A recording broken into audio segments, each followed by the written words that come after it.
इस कहानी को जरा ध्यान से सुनिएगा, क्योंकि ये कहानी आपकी जिंदगी बदलने वाली है।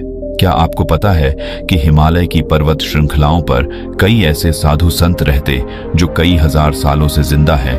उनकी उम्र सैकड़ों वर्ष हो सकती है। वो बर्फ से ढके पहाड़ों में निर्वस्त्र होकर घूमते हैं और उनके ऊपर अग्नि, जल, वायु या फिर बर्फ जैसी चीजों का उन पर कोई असर नहीं होता। वो कठोर तप करके उन्होंने ऐसी स्थितियां, ऐसी सिद्धियां प्राप्त कर ली हैं जिससे प्रकृति के नियम उनके सामने ध्वस्त हो जाते हैं। आखिर इनके पीछे का रहस्य क्या है? क्यों प्रकृति के नियम उन पर काम नहीं करते? क्यों कोई बीमारी उन्हें छू नहीं पाती? आज की इस कहानी के माध्यम से हम उन योगियों की दिनचर्या, उनके खान पान, उनके योग अभ्यास के बारे में जानेंगे जो किसी को भी लंबी उम्र और निरोगी काया प्रदान कर सकती है। बचपन से ही श्याम सन्यासी प्रवृत्ति का था। एक बार बचपन में श्याम अपने माता पिता के साथ हरिद्वार घूमने के लिए गया था, तो उसकी नजर तमाम सन्यासियों पर पड़ी। वह अपने माता पिता से बचकर एक बूढ़े सन्यासी बाबा के पास वो पहुंच जाता है। जब उस सन्यासी बाबा ने एक नासमझ बच्चे के हाथ में एक फल देखा, तो उसके मन में उस बच्चे के प्रति प्रेम और करुणा भाव पैदा होने लगा। सन्यासी ने श्याम को अपने पास बिठाकर उसे हीर पूरी हलवा खिलाने लगे। श्याम की मां इस बात से परेशान थी कि कहीं अगर उसके मन में भी साधु बनने की भावना आ गई तो वो क्या करेगी? वो अपने बच्चे के बिना बिल्कुल अकेले हो जाएगी। आसपास के लोगों ने श्याम की मां को समझाने की बहुत कोशिश की। सन्यासी कोई ऐसे वैसे बाबा नहीं है, वो कई सालों से यहाँ आश्रम चला रहे हैं। जो श्याम की मां अपने बेटे का हाथ पकड़ ढाकर उसे वहां से ले जा रही थी, तब उस सन्यासी ने बड़े ही प्रेम और करुणा से एक बात कही, जी बहन जी, आपको बच्चा बहुत गुणी है, वही होगा जो लिखा हुआ है। तुम अपने पास भाग्य को कैद नहीं कर सकते। ये बात जितनी जल्दी तुम समझ जाओ उतना अच्छा हो, उतना कम कष्ट तुमको होगा। श्याम की मां सन्यासी की सब बातों को समझ रही थी। वो जानती थी कि उनका इशारा इस तरफ खैर समय अपनी रफ्तार से बढ़ रहा था और अब श्याम बद्धा हो चुका था। उसने कॉलेज में एडमिशन ले लिया था, जो अध्यात्म और मनोविज्ञान के बारे में पढ़ाई कर रहा था। कॉलेज की तरफ से उसे एक प्रोजेक्ट मिला था जिसका टॉपिक ये था कि लंबी उम्र वाले दिनचर्या वाले लोग, उनके खान पान सबके बारे में पूर्ण जानकारी एकत्रित करके लाना और उसे कॉलेज में जमा करना। श्याम फिर खोज में निकल पड़ा।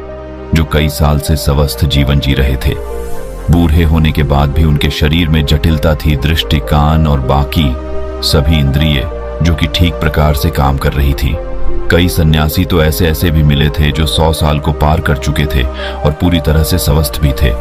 श्याम अब धीरे धीरे अलग अलग सन्यासियों से मिलने में श्याम को मजा आने लगा, लेकिन उसके भीतर जीवन के उन रहस्यों को जानने की भी बहुत ज्यादा इच्छा थी जिसमें आम लोग कोई रुचि नहीं रखते थे या फिर कोई विश्वास ही नहीं रखता था। श्याम ने सोचा कि यही समय है। अगर ऐसे सन्यासी पृथ्वी पर बसते हैं जो 500 साल से भी अधिक जिंदा है, तो मुझे उन्हें खोजने का एक अच्छा मौका मिला है। लेकिन समस्या यह है कि इन सन्यासियों को खोजा कहां जाए, कहां ऐसे सन्यासी मिलेंगे। फिर तमाम किताबों को परखने के बाद उसने एक निष्कर्ष निकाला। उसे पता चला कि ऐसे सन्यासी अगर मिलेंगे तो उसे हिमालय की चोटी पर मिलेंगे, जहां पर आम इंसान जा भी नहीं सकता। लेकिन श्याम ने अपना मन पक्का कर लिया। उसने पूरा संकल्प ले लिया था, चाहे रास्ता कितना भी कठिन क्यों ना हो, वो उन दुर्गम पहाड़ियों तक, उन गुफाओं तक जरूर पहुंचेगा। वो अपने माता पिता को बिना बताए वो हिमालय की चोटी की तरफ निकल जाता है। युवावस्था के दिन थे, जोश भी था और किसी चीज का कोई डर भी नहीं था। और सबसे बड़ी बात है, श्याम का भाग्य था जो उसे खींचकर उन योगियों के पास ले जा रहा था। उसने उन पहाड़ियों पर चढ़ने की पूरी तैयारी कर ली थी। सर्दियों के मोटे मोटे कपड़े ले लिए थे, रास्ते के लिए खाना रख लिया था। जंगली जानवरों से बचने के लिए उसने हथियार भी अपने पास रख लिए थे। उसने एक टॉर्च भी रखी थी ताकि वो रात में जल्दी से जल्दी यात्रा करके वहां पहुंच सके, उसकी यात्रा में कोई बाधा न हो। धीरे धीरे जब लोगों से पता करते हुए वो हिमालय की दुर्गम रास्तों तक पहुंचने लगा, तो उसके फोन में भी काम करना बंद कर दिया। अब उसका दुनिया से कोई संपर्क नहीं था। दुनिया से रिश्ता काटने के बाद वो अब खुद से जुड़ने के लिए लगा था। अब वो हिमालय के जंगलों से गुजरते हुए असीम आनंद की प्राप्ति कर रहा था। उसका जहां मन करता वहीं पर रुक जाता और आगे का पता करके आगे के भाग पर निकल जाता। उसे नहीं पता था उसे बिल्कुल भी अंदाजा नहीं था कि वो ऐसे योगियों से कभी मिल भी पाएगा या नहीं है, लेकिन मन में इच्छा थी, पूरा विश्वास था, और इसी के साथ वो अपने रास्ते में आगे बढ़ता जा रहा था। पूरी उमंग और पूरे विश्वास और पूरे जोश के साथ ऊंचे पहाड़ों पर बसे गांव को पार करते हुए वो हिमालय के कुछ जंगल में पहुंच गया था। यहाँ पर असीम सन्नाटा था। दूर दूर तक कोई आबादी या फिर कोई लोग नहीं थे। अब वह यहाँ पर अकेला था। ठंड में उसकी कपकपी छूट रही थी, लेकिन फिर भी उसने हार नहीं मानी। उसे पता था कि यहाँ पर आसपास जरूर कोई गुफा होगी जहां पर ऐसे ही योगी उसे जरूर मिलेंगे। और अगले ही दिन की उसे बर्फ की पहाड़ी की चोटी पर दूर से एक सन्यासी ताप करता हुआ नजर आया। सन्यासी ने अपने शरीर पर की कोई वस्त्र धारण नहीं किया था, बस एक नीचे छोटा सा कपड़ा लपेटे हुए थे। वो उस सन्यासी को पहाड़ी के नीचे से देख रहा था, लेकिन वो बहुत खुश हो गया। इतनी लंबी यात्रा का परिणाम उसे मिला। वो जल्दी जल्दी अपने कदम बढ़ाते हुए उस पहाड़ी की चोटी पर पहुंचने का प्रयास करने लगा, लेकिन बाधी एकदम भरी हुई थी, इसलिए बार बार वो फिसल रहा था। सन्यासी यूं तो आंख बंद किए हुए थे, अपने ध्यान में लीन थे, लेकिन अपने मन की आंखों से वो श्याम की सारी मेहनत देख रहे थे। उस पहाड़ी पर बार बार चढ़ते हुए विफल होने के कारण श्याम बहुत थक गया था और अंत में मूर्छित हो जाता है। जब श्याम मूर्छित हो जाता है तो वो सन्यासी जो ऊपर तक आ रहे थे, श्याम को अपने हाथों में उठाकर उसे एक गुफा के भीतर लेकर आए। वहां पर उसके अलावा 2 और सन्यासी उपस्थित थे। श्याम और मूर्छित था, उसके शरीर में बहुत थकान थी। इस सन्यासी ने एक पत्ते पर घोल तैयार किया और श्याम के मुंह के ऊपर कुछ बूंदे डाले। घोल के जाते ही श्याम अचानक से उठ खड़ा हुआ। उसकी सारी बेहोशी, थकान, सब कुछ दूर हो गया। होश में आते ही श्याम दोनों हाथ जोड़कर उन्हें प्रणाम करने लगा। वो बहुत खुश हो गया। श्याम ने उनसे कहा कि मेरी बड़ी अनुकंपा है कि मुझे आप जैसे दिव्य योगियों के दर्शन हो रहे हैं। मैं आपसे कुछ सवाल पूछना चाहता हूं। आप इतनी बड़ी उम्र तक, इतने सालों तक कैसे जीवित रह सकते हैं? आपके शरीर में कभी कोई बीमारी क्यों नहीं होती है? अगर आप उस तरीका को जानते हैं तो दुनिया को वो तरीका क्यों नहीं बताते? दुनिया में बहुत से लोग बहुत दुखी हैं। लोगों को नाना प्रकार की बीमारियां हो रखी हैं। उम्र से पहले वो बूढ़े हो जाते हैं, उनकी मृत्यु तक होने लगी है। तो आपको यदि इसका कारण पता है तो आप लोगों को उसे ठीक करने का तरीका क्यों नहीं बताते? आप तो योगी हैं, आपको तो दुनिया की मदद करनी चाहिए। उसकी बातें सुनकर तीनों सन्यासियों ने कोई प्रतिक्रिया नहीं। ऐसा लग रहा था मानो उन्हें श्याम की भाषा ही समझ नहीं आ रही। जब उसने ये महसूस किया तो उन्हें इशारों से समझाने का प्रयास किया, लेकिन इसका भी कोई फायदा नहीं हुआ। अब श्याम उनको समझा समझाकर थक चुका था और अब शांत बैठ गया था। वो सोच रहा था कि मेरा इतना दूर आना एकदम बेकार हो गया। दर्शन तो हुए, लेकिन इन सवालों के जवाब मुझे चाहिए थे, वो मुझे नहीं मिले। उसने सोचा कि इतना लंबा सफर तय करके मैं आया हूं, उनकी दिनचर्या ही है, देख लेता हूं, शायद उससे मुझे कुछ पता चल जाए। और ये सोचकर श्याम वहीं पर रहने लगा।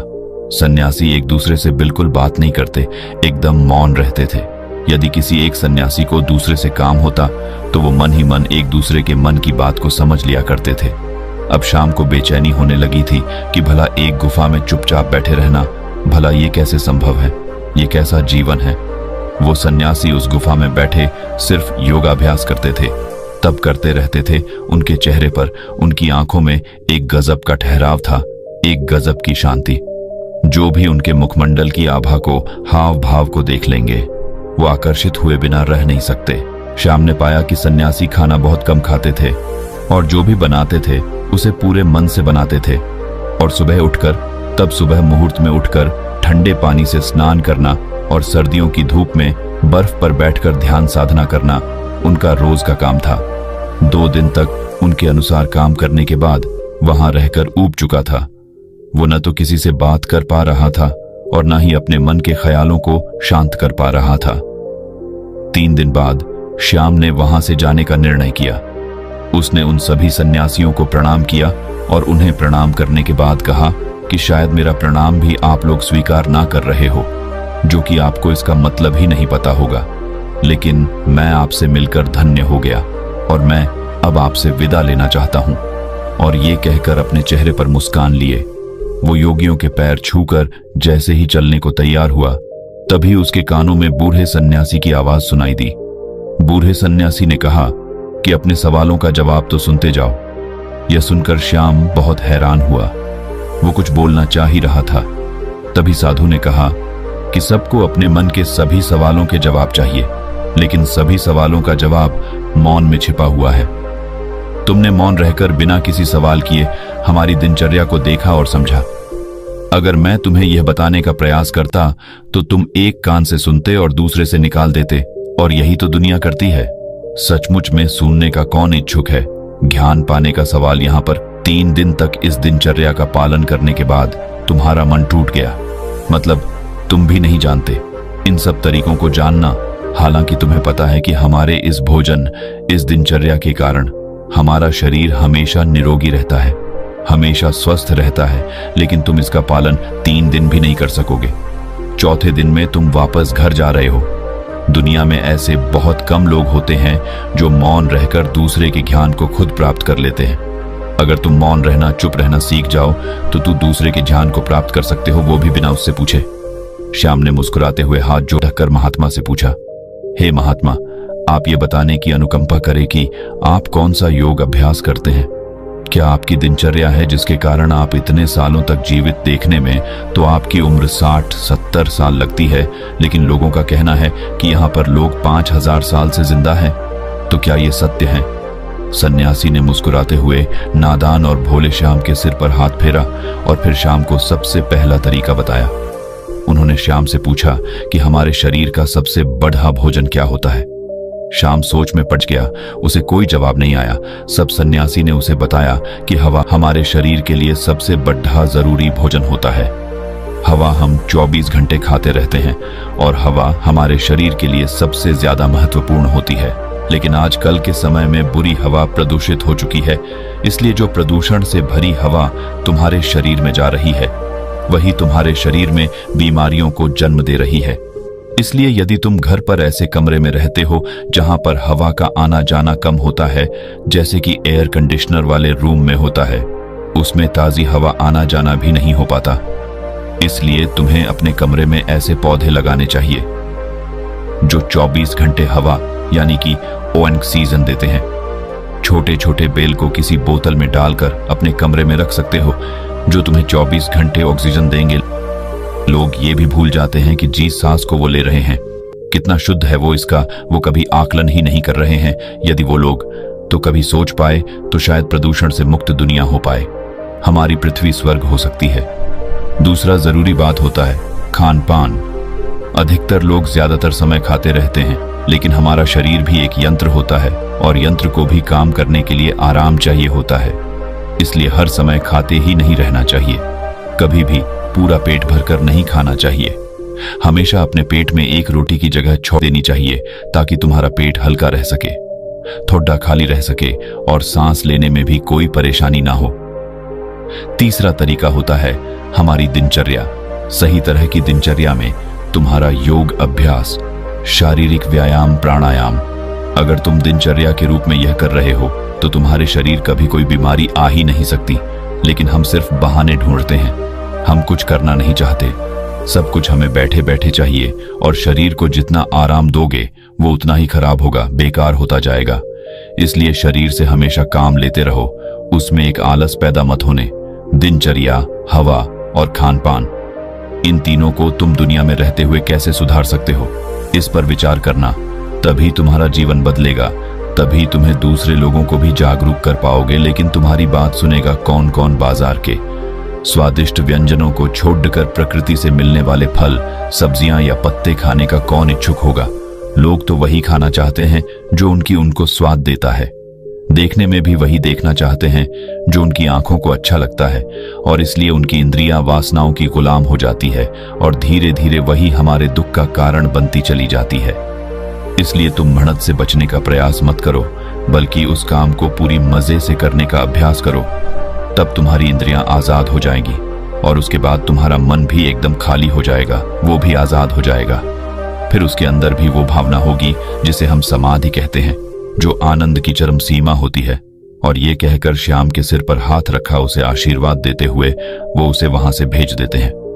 बाकी अगर ये कहानी आपको अच्छी लगी हो तो इस वीडियो को लाइक करें और ऐसी और कहानी सुनने के लिए डे इंस्पायर्ड यूट्यूब चैनल को सब्सक्राइब करें। तब तक मिलते हैं हम आपसे ऐसी ही एक और प्रेरणादायक कहानी के साथ अगले दिन। धन्यवाद।